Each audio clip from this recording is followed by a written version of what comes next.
You talk about the cap table and you talk about cap table management, and you say it's one of the most important decisions you've got to make, right at the very beginning.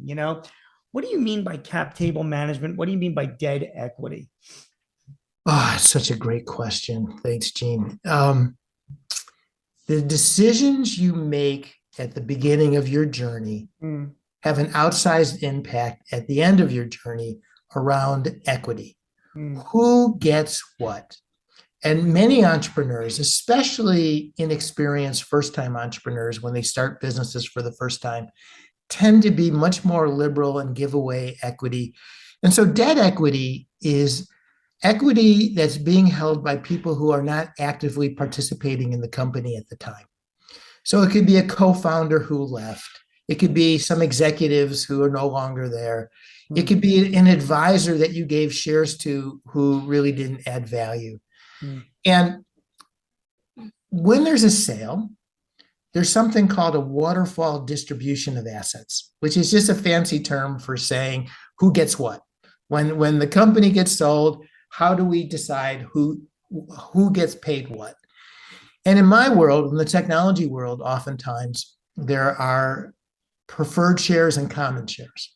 And so preferred shares oftentimes have not only control provisions, but we also have financial provisions such as there's like a 2x preference Right. or participating preferred, or there's a dividend, which, by the way, are all coming back in vogue these days, They certainly are. right? And so when I say to entrepreneurs, look, what are the common shares worth at the end of the day, and how much of those common shares are held by people who are actively there today Yeah. versus people who are no longer part of the company.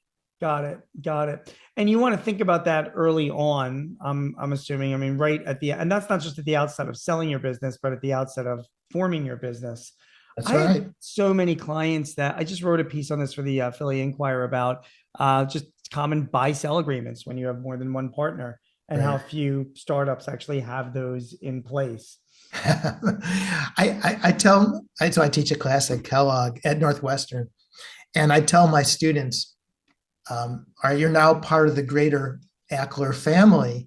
Like, but there's two ways of getting kicked out of the family. One, if you're a jerk, like no assholes rule. And two, you know, if you don't have a co-founders agreement Yep. at the beginning Yep. and don't file an 83B election Yep. at the beginning, that's all like immediate expulsion from the Ackler family. Like, sorry.